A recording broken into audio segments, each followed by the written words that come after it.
I guess as a, I can't think of the word right now, but I guess as a constellation prize, we got that movie, and it was great. We got that as a movie, and it's great. It's really great. Um, just like a lot of fans, I've recorded the show on many occasions. In fact, this tape right here is the earliest I've recorded the show. This was when the show was still in syndication, and I recorded it along with shows like Ninja Turtles, Alvin the Chipmunk, Super Mario Brothers, all on this tape. And it still runs very good. In fact, I think some of the episodes I have on there, one of them is Carpet Snaggers, the other is One Us Men Chip, and one is Shell Shocked. So, I do have the episodes on there. Another early video that I have of the Rescue Rangers that I recorded, I don't know where it is around here. I think it's hidden somewhere, but I recorded it that was a tape I recorded off. I recorded the show off of when it was on Disney Channel. I don't know if I have the episode that has Mouso in it, but I don't think I do, but at least I recorded the show. That's the second earliest I did. And I went online and I was able to buy these right here. And, a couple of volumes. I don't got the entire collection, but it's a couple of volumes of the series. This is before the series came out on DVD. And over here, right here, these, as I'm pointing to them, are all my Rescue Ranger DVDs. I actually started recording those. I actually did those right before the series came out on the DVD set. So, and those are all off Toon Disney. So I was actually a step ahead at the time. I'm not trying to be mean, not trying to be cocky or anything, but that was a little step ahead at the time. And then right here is the box sets that I got, and they're both very good. I mean, the picture quality and the sound quality is just tremendous in all of them. So if you don't got them yet, go out and get them. And this up here, John Limard, I don't know if he still visits the cafe now and then, made this for me a couple years ago for my 25th birthday. So that was nice of him. And so that was very nice of him. But like I said, but it's like I said before, I've always kept my foot in the fandom door, in the Ranger door, if you will, all the time by getting the videos and any kind of thing that's Ranger, related available, either off of eBay or somewhere else. I'm always trying my best to get it.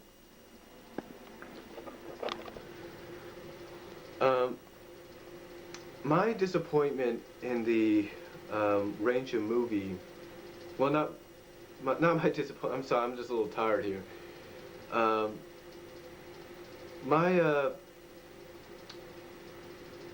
My favorite episode, I've mentioned this on many occasions. My favorite episode was Double O Chipmunk. I mean, without a doubt. There's a lot of episodes that are my personal favorites as well. I mean, when you look at the list of the top 10 shows I put on my best of Rescue Ranger DVD, those are also along my personal favorites as well. But Double O Chipmunk is one of my personal favorites, if not the personal favorite, because I've mentioned this on many occasions at the cafe. It's full of a lot of firsts. I mean, it's the first time that we actually see an intelligent side. As much as people like to bash Dale at times and say, he's lazy, he's childlike and everything, he's also very inventive, and he showed that inventive side in Double O Chipmunk when he equipped one of his own tuxedos, with all those gadgets, if you will, to try to, help out the team. I mean, that's all he was doing, was trying to help out the team, trying to help improve the team as much as he could. But I also like it because, as a lot of people have mentioned, a lot of people will agree, it's the first time we see Gadget in a red dress. But not just in a red dress do we see Gadget in, but we also see her for the first time wearing makeup. I mean, you think about all the episodes that have come before that, you've never seen her in anything but, say, a t-shirt, maybe, and that's it. This is the first time you've ever seen her in makeup, lipstick, mascara, the whole 9 yards. I mean, she even wore jewelry. She went as far as to wear a wig so Dale wouldn't recognize her. I mean, she even wore jewelry, high heels, you name it. This is the first time she's ever done any of that. but like I said, and that is why, and that to me is one of the reasons my personal favorites, because that one of the first times, that's the very first time she's ever done that. And in my personal opinion, I think the reason it was done is because I believe the writers on the show, more specifically Tad Stones, possibly realized that they needed to show Gadget being feminine. You just can't show her being shy and flirtatious, with Chip or Dale, when Chip and Dale kind of shows interest in her and starts to flirt with her. You just can't have that. You got to show that she is female and she is feminine by having to do something like this. And I think, to me, they accomplished that, with this episode. And like I said, it was full of a lot of firsts. It was the first time we saw the intelligent side of Dale.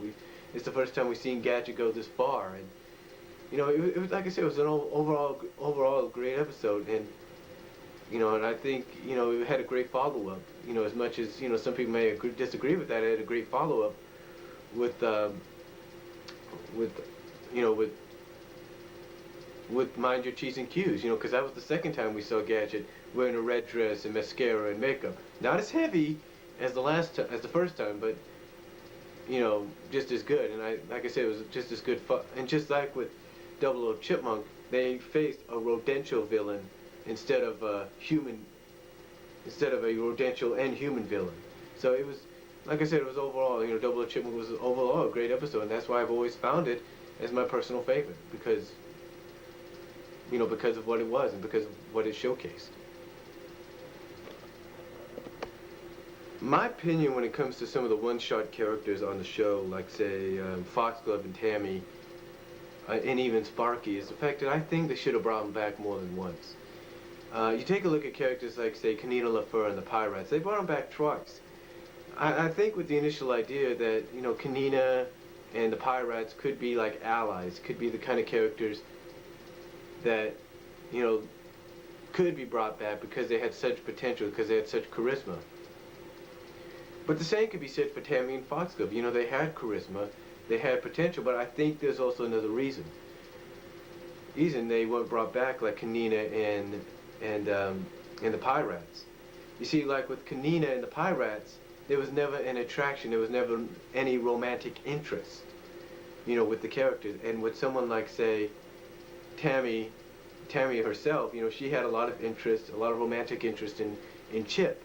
And the same with Foxglove, she had a lot of romantic interest in Dale. And the same can go with Sparky, he had a sort of a romantic, if not an attraction towards Gadget. So there was always, and even the Queenie Bee, the same thing with her. And I think that's the reason they were never brought back, because of that romantic interest, that romantic attraction.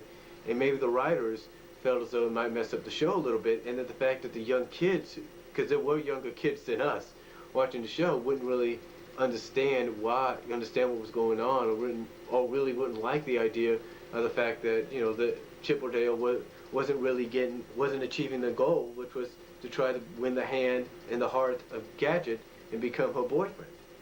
I think that's why the writers didn't want to bring those characters back, unlike Kanina and the Pirates, because like I said, with Kanina and the Pirates, there was no romantic attraction. It was more like kind of like an ally, friendship kind of deal, that you're always there for each other and you're always helping each other out.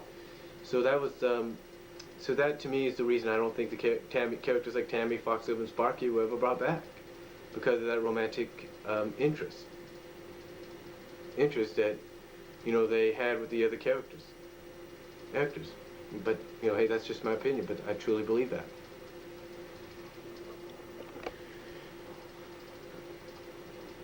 What do I think about the Rangers overall? I think the Rescue Rangers have proven to be one of the best shows there ever was. I mean, even to this day, fans still talk about it. I mean, there's a whole new generation of fans that are discovering the Rescue Rangers now because of networks like, say, Toon Disney.